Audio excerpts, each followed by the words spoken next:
Anche goftako araba korati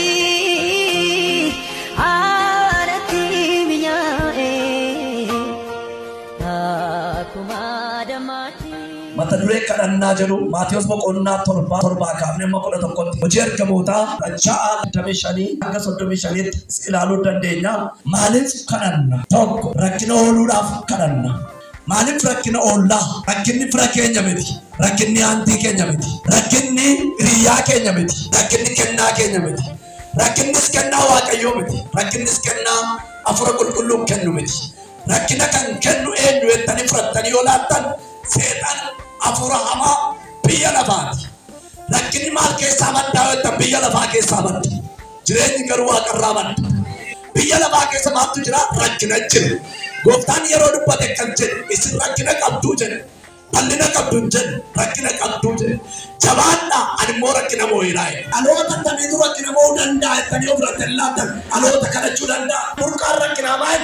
Biyya lafaadhaa jedhe. Biyya lafaa kana keessa Awurooppaas dhaqi, Ameerikaas dhaqi, eessas dhaqi addanas jiraatu. Walakkaan bayyaas galgala qarqara daabbus jiraatu. Rakkinni biyya lafaa rakkinu. Iddoo boqonnaa qabu hin jiru. Lafti boqonnaa qabu hin jiru. Mandarri boqonnaa qabu hin jiru. Biyyi boqonnaa qabu hin jiru. Biyyi boqonnaa qabu waan tokkoon sitti manamni qalbii kee bantee na dhaggeeffatu. Biyyi boqonnaa qabu samii duwwaarra.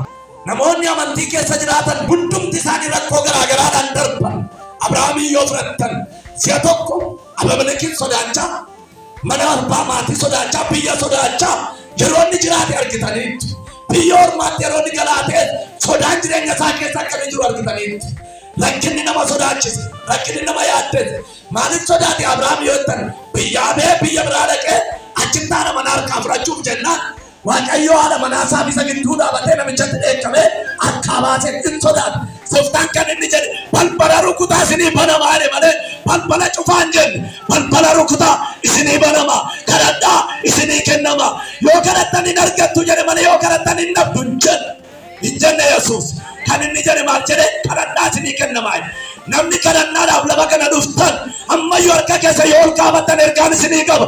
Wanta ati kadhachuudhaaf lafa kana dhufte maqaa Yesuusin siif haa kennamu. Balbalatti banachuu barbaadde ofiin beekee siif haa banamu. Kadhadhaa isinii kennamaa. Kadhannaan maal fida? Balbala banuu fida. Kadhannaan maal fida?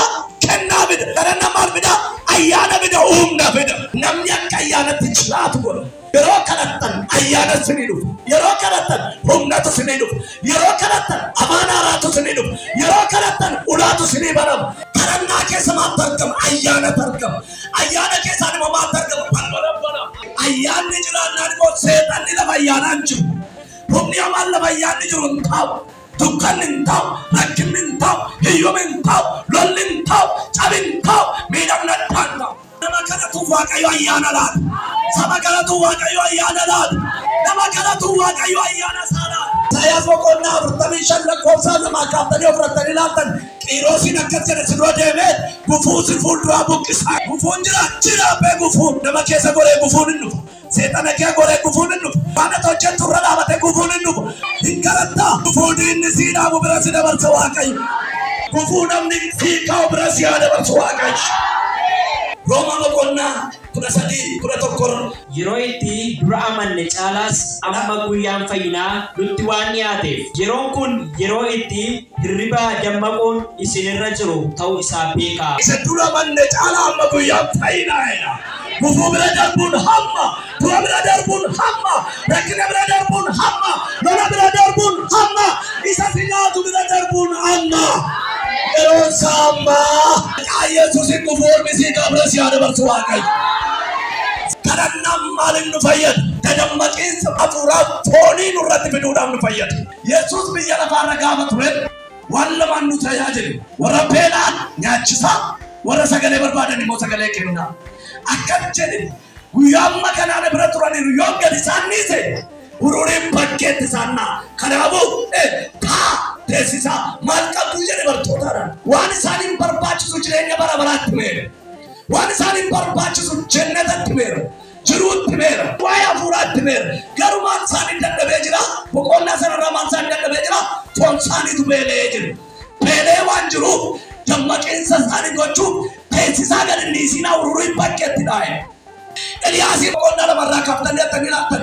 Izaabeliin baqatee lafa oonaatti ba'e Barshaabaa lafa oonaatti sun dadhabee beelee dadhabee dhaqee muka tokko jala galchiise. Waaqayyo akka inni dadhabe akka inni beelee waan beekuuf ergamoota isaa keessaa tokko waamee kottaa gara Eliyaas dhaqaatti. Maal qabatee dhaqe sagalee duwwaa qabatee nan waan inni nyaatee ittiin lafaa ka'u qabatee dhaqe. Harka kee ol kaasisiin ergaan sii qaba. Waggaan 2018 fuula kee dura jiru godha. Waaqayyo ergaa namaa si kaasu qabatee mana kee agalu. Mana kee agalu jedhee sagalee namaa si kaasu fuudhee mana kee agalu. Qaalii namaa si kaasu fuudhee kee agalu. Waggaa 2017 waan ati ittiin lafaa kaatu siif fidu Waaqayyo. Eliyaasin lafaa kaasu dhaqe Waaqayyo keenyaan karaan akka deemtu si fuuldura fagoodha. Nyaatatti nyaatteeriyaa kanarra si naannessin Awurooppaarra si naannessu. Biyya tokko si naafin biyya addaarra si baasa. Nyaatatti nyaattu karaa dheeraa si adeemsisa. Nyaati lafarraa isa dhumu sodaatu isa baduun nyaati waaqarraa dhufe immoo kana. Yesuus akka jedhe ana buddeenni jireenyaan waaqarraa gadi bu'eera. Namni isa nyaate immoo hin beela'u jedhe. Kana nyaata taanaan hin beeloftu. Mana kee keessa kun jiraannaan hin beeloftu.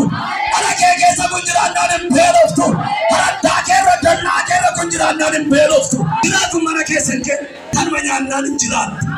Eliyaas kana nyaachuu dadhabee anuma naa baqatee biyyaa ba'e. Raajota kan biraarra wayyuu dua baqataa duunaa ba'a jechuun hin danda'amaa jama. Hekka dua barbaadate dua jalaa maa ba'a. Kan inni baqatu dua kan inni barbaadu dua. Akkasin jedhamaa kun hekka duan baqatate hekka duun barbaadate lafa sana dhaabatee duu. Waaqayyo koo jakkaamaa billiitii keenyaa beeka. Qaama keenya sadadhabaa beeka. Namni qaama kee sadadhabaa jakkaamaa billiitii keetii Waaqayyotti agarsiisu. Harka kee ol kaas arraa kaasee humnatti geeddareera. Kadhannaan dadhabinaa kadhannaa. Kadhannaan nagaa cabsa. Museen bar tokko kadhatee dhagaa rukutee bishaan kee yaasa. Namoonni baay'een keessan addana jirtan nagee saarii ayyaanam. Kaleessi har'aan ta'u. Har'immoo bor hin ta'u. Borimmoo bor sattaan hin ta'u. Barinni kun immoo bara sanuuf hin ta'u. Harka kee irratti qabatte waan sirra buusa. Maqaa Yesuusiin hoggaan darbee hoggaan dhuftoon hin madaalu siin jedhe Waaqayyo. Fuudhi harka kee baase. Fuudhi harka kee kaase. Barani bara geroon hin madaalu Waaqayyo. Bara irratti bara fideera. Guyyaa irratti guyyaa fideera. Yeroo irratti yeroo fideera. Iyyaaddeen nama si yaaddaa malee Waaqayyo waa'ee kee bakkee ka yaade qaba. Dhimmi koo Waaqa akka galeera jedhaa cabsaabe. Warri siyaadee sadaqaadhaan warri Israa'eel sadaqaadhaan. Warri mormini hin jijjiirama hin geeddarama. Jaappaa karaa jireenyaa keessa galuun nu fayyada. Namoonni tokko tokko karaan qabu, hiriyyaan qabu, karaan qabu, jireenyaan qabu, falan qabu. Misiraachoo hin kadhadhaa ganama kanaa kaatee hiriira kee galtee.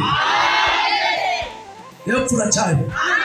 Hiriira warra hojjetanii, hiriira warra jiraatanii, hiriira warra nagaa qabanii, hiriira warra fayyaa qabanii, hiriira warra hojjechuu jiraachuu danda'anii, hiriira warra mul'ata qabanii keessa si galcheedhanii goonicha.